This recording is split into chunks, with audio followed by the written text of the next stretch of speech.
నమస్కారం. Welcome to Suman TV. నేను గీతాంజలి. ప్రస్తుతం మనతో పాటు భారతీ శంకర పీఠం వ్యవస్థాపకులు, ప్రముఖ జ్యోతిష్యులు, ఆధ్యాత్మికవేత్త, బ్రహ్మశ్రీ అన్నవరపు తిరుపతి మూర్తి అవధాని గురువుగారు ఉన్నారు. వారితో మాట్లాడదాం. గురుగారు నమస్కారం అండి. ఓం శ్రీ మహాగణాధిపతయే నమః. ప్రేక్షకులకి ఒక ధర్మ సందేహం. చాలా సార్లు కామెంట్లో పెడుతూ ఉంటారు. ఇది ఎవరన్నా పెద్దవాళ్ళు వచ్చినప్పుడు ఏమన్నా సంభాషణలు జరిగినా ఈ మాట, ఈ ప్రస్తావన వస్తూనే ఉంటుంది. ఏంటంటే మేము ఎంత పుణ్యంగా అంటాం. పుణ్యం అని అంటే ఎన్నో దాన ధర్మాలు చేస్తూ ఉంటాం, దైవికంగా ఉంటాము, ఎన్నో కార్యక్రమాలు చేస్తాము. మరి ముఖ్యంగా ఏమైనా పూజలు అయితే ఫస్ట్ ముందే ఉంటాము, అన్ని జరిపిస్తాము.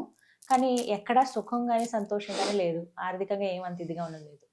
కానీ మాకు తెలిసిన వాళ్ళు చూడండి, కనీసం ఇట్లా ఎవరికి పెట్టిన పాపాన పోరు, కానీ వాళ్ళు చూస్తేనేమో మంచి జీవితాన్ని అనుభవిస్తూ ఉన్నారు. ఎప్పటికప్పుడు అంటే గుళ్ళకి వెళ్తారు, బాగానే చేసుకుంటారు అంతే. అంటే గుళ్ళ దగ్గర చేస్తారు కానీ అవసరమైన వాళ్ళు ఎవరికి కూడా సాయం చేయరు అంటారు కొంతమంది. ఇలా రకరకాల మనుషులు ఉంటారు మన దగ్గర.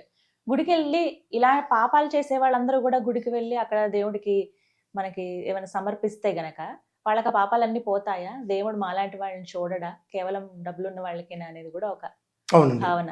ఏం చెప్తారు దీనిపైన? చాలా ఉపయోగమైనదే.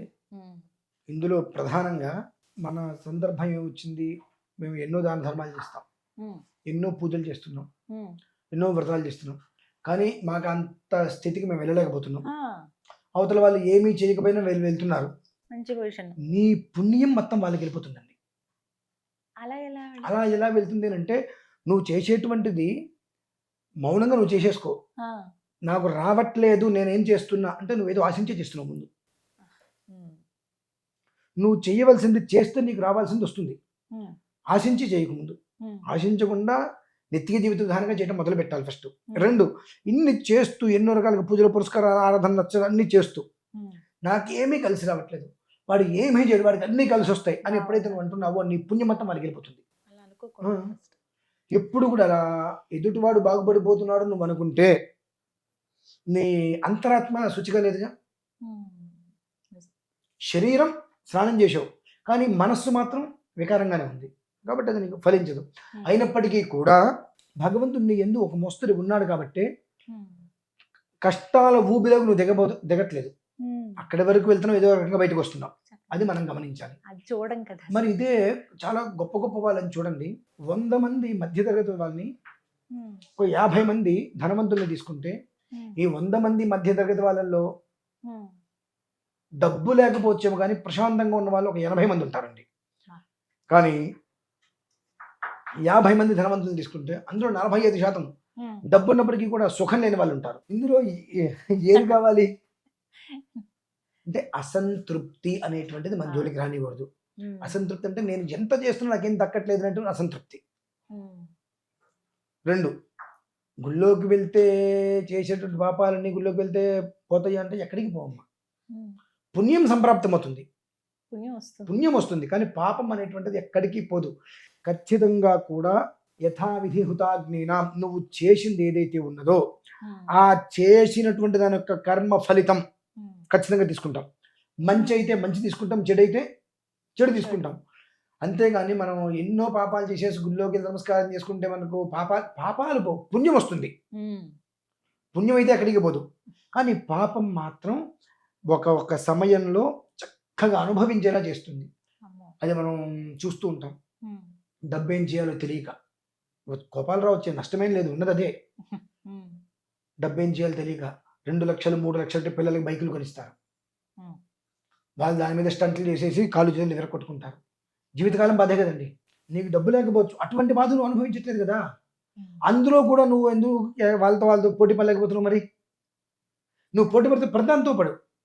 ఇక్కడ మనం చేసే చిన్న చిన్న మిస్టేక్లు అండి ఎలా ఉంటాయంటే, కర్మ. దీనికే నేను మీకు ఒక డబ్బులు ఇవ్వాలి, డ్యూటీ ట్రైన్ దాటిపోయింది, ఇవ్వట్లా, ఎగ్గొట్టేసా. ఇక నా మనసులో ఎట్లయినా ఎగ్గొట్టిద్దామని అనిపించింది. నా కారుకి ఏదో దెబ్బ తగిలింది, నా కర్మ ఇంతే ఉంది, ఈ సంవత్సరం అంతా నాకు కలిసి రాలేదు, నా కారు దెబ్బ తగిలింది. నువ్వు వాడికి ఇస్తే 10,000. ఇప్పుడు నీ కారు నువ్వు బాగు చేయించుకోవడానికి 30-40 వేలు అయిందిగా నీకు. అంటే నువ్వు ఏదైతే చేసావో అంతకు మించి నువ్వు రూపాయి దాస్తే నీకు రూపాయి ఎలా వస్తుందో, నువ్వు రూపాయి మోసం చేస్తే రూపాయికి 2 రూపాయలు నీ చేత ఖర్చు పెట్టిస్తుంది. ఇది మనం గమనించాలి. ఇప్పుడు కూడా వాడికి ఏదో వచ్చేస్తుంది కదా. ఎవరికి ఏమొస్తే ఏం రాకపోతే నాకెందుకు, నా వరకు భగవంతుడు ఈ జీవితాన్ని ఈ రకంగా తినడానికి ఇచ్చాడు. ఇది కూడా లేని వాళ్ళు ఎంతోమంది ఉన్నారుగా. వాళ్ళకన్నా నేను బెస్ట్గానే ఉన్నా. బహుశా అంతే నేను కదా. చేసేటువంటి పూజల వలన అర్చనల వలన భగవంతుడు నా వంక చూస్తున్నాడు. కాబట్టి వాళ్ళతో అంటే అసలు లేని వాళ్ళతో పోలిస్తే నేను ఉత్తమం. నాకు భగవంతుడు సొంత ఇల్లు ఇచ్చాడు. ఆ సొంత ఇల్లు లేని వాళ్ళు ఎంతమంది ఉన్నారు. అలా మనం కంపారిజన్ ఉండాలి. చేసుకోవాలంటే మనకన్నా తక్కువ వాళ్ళకన్నా భగవంతుడు మనకి ఈ స్థాయిలో కూర్చోబెట్టాడు కదా. అవును. ఎంతో చదువు ఉండొచ్చు, చదువు ఉన్నప్పటికీ కూడా మనకన్నా తక్కువ స్థాయిలో చాలా మంది ఉన్నారు. దాంతో పోలిస్తే మనం భగవంతుని ఏదో ఒక రకంగా ఆరాధిస్తున్నాం కాబట్టి భగవంతుడు మనకి అవకాశం ఇచ్చాడు. నేను ఇంత చేస్తున్న ఆ స్థాయికి వెళ్ళట్లేదు అని అంటే ఆ స్థాయికి నేను తీసుకెళ్తే పెద్ద కష్టం కాదు. ఆ స్థాయికి నేను తీసుకెళ్తే చివరికి మళ్ళీ యథాస్థానానికి వస్తావు.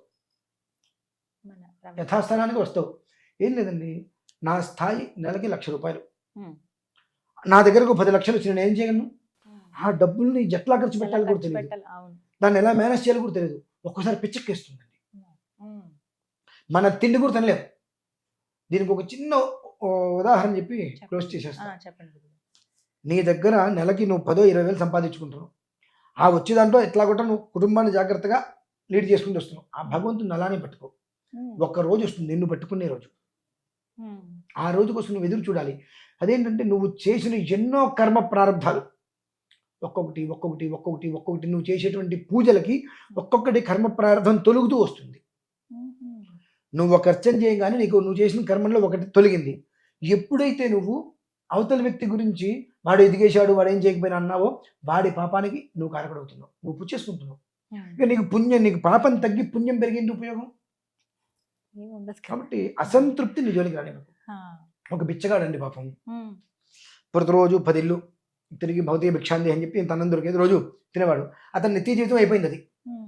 ఒక టైంలో ఒక పెద్దతను చూసి రోజు ఇతను ఇట్లా భిక్ష చేసుకుంటున్నాడు, ఒకవేళ వర్షం వచ్చింది 2 రోజులు ఎవరింటికి వెళ్ళినా ఎవరు పెట్టరు కదా అతని పరిస్థితి అని చెప్పి ఒక ₹100 నోట్ అతనికి ఇచ్చిన ఆయన నీకు ఎప్పుడైనా లేని రోజు కడుపుండా తినవయ్యా అన్నాడు. ఆ ₹100 అతని దగ్గరికి వచ్చేటప్పటికి అతనికి సంబంధం లేదు కదా అది. వచ్చేటప్పటికి ఆ ₹100 జేబులో పెట్టుకున్నాడు. హోటల్కి వెళ్ళాడు తిందామని. రోజు భిక్షం ఎత్తుకుంటున్నాడు కదా, ఇప్పుడు నా దగ్గరికి ₹100 తీసుకొచ్చి వచ్చాడంటే వీళ్ళు ఎవరినో కొట్టి డబ్బు తీసుకున్నాడు, దొంగతనం చేశారని చెప్పి నన్ను అనుమానిస్తారు అని ఎక్కడికి ఖర్చు పెట్టలేకపోయాడు. గుర్తున్నాడు. అది జేబులో ఉంది కాబట్టి నా దగ్గర ₹100 ఇప్పుడు నేను అడుక్కోవడం ఏంటి. రోజు భౌతిక భిక్షా దేహాన్ని వెళ్తున్నా, ఇవాళ నా దగ్గర ₹100 ఉన్నాయి కాబట్టి నేను అడుక్కోవడం ఏంటి, ఇంకా నేను అడుక్కోను అని అక్కడే కూర్చున్నాడు. 2 రోజులైంది. వీళ్ళందరూ రోజు అతను వస్తున్నాడు అంటే కుటుంబ సభ్యుల్లో ఒక వ్యక్తిగా భావించి రోజు అతనికి ఒక ముద్ద పక్కన పెట్టేవారు. 2 రోజులకి రావట్లా, ఏమయ్యాడు అర్థం కావట్లా. 2వ రోజు రాత్రి అతనికి బాగా కడుపు మంట వేయటం మొదలుపెట్టింది. ముడుచుకుని ఇట్లా పట్టుకుంటాడు జేబుని. వీడి దగ్గర ₹100 ఉన్నాయన్న విషయం ఎవరికైనా తెలిస్తే వీడిని కొట్టి ఆ డబ్బు తీసుకుపోతాడేమో అని చెప్పి అర్ధరాత్రి అయ్యేటప్పటికి అప్పుడు జ్ఞానోదయం అయ్యి భగవంతుడా నాకు ఇదొద్దు, ఈ డబ్బు నాది కాదని చెప్పి తీసుకెళ్ళి హుండీలో వేసేసి అమ్మయ్యా నా జీవితం నాకు వచ్చేసింది అనుకున్నాడు. అందుకనే భగవంతుడు కూడా నీకు ఏ టైంలో ఏది రావాలో అది ఇస్తాడు. ఏది పడితే అది నీ దగ్గరికి వస్తే దాన్ని పట్టుకొని నువ్వు ముందుకెళ్ళి వెనక్కి వెళ్ళి అక్కడ ఇరుక్కుపోతావు. కాబట్టి నువ్వు చేయవలసింది నువ్వు చెయ్యి, నీకు రావాల్సింది నీకు దక్కవలసింది ఆయన ఇస్తాడు. ఎప్పుడైతే నువ్వు ఎదుటివాడి మీద పడి వాడు ఎవ్వరికీ బెచ్చం పెట్టట్లా, పిల్లి కూడా బెచ్చం పెట్టట్లా, అన్నం తిరిగి కాకి మెతుకు దొరకట్లా, అటువంటి వాడు బాగుపడిపోతున్నాడు అని అంటే ఎంతమంది వాళ్ళ గురించి అనుకుంటూ ఉంటారో అంతమందికి వాళ్ళ యొక్క పాపం మొత్తం వెళ్ళిపోతుంది, వీళ్ళు చేసుకునే పుణ్యం మొత్తం వాళ్ళకి పెరుగుతూ ఉంటుంది. కానీ వాళ్ళు చేసిన పాపానికి ఒక శిక్ష అనుభవిస్తారు. ఇలానే అంటే కుటుంబంలో భర్త అంటే భార్యకి వాల్యూ ఉండదు, భార్య అంటే భర్తకి ఇది ఉండదు. ఒక ఇంట్లో ఎందుకుంటారో తెలియదు, ఎవరు ఒకరితో మాటలు ఉండవు. కొడుకుని తల్లి క్షమించదు, భర్తని భార్య క్షమించదు, ఈ తండ్రిని కొడుకు క్షమించడు.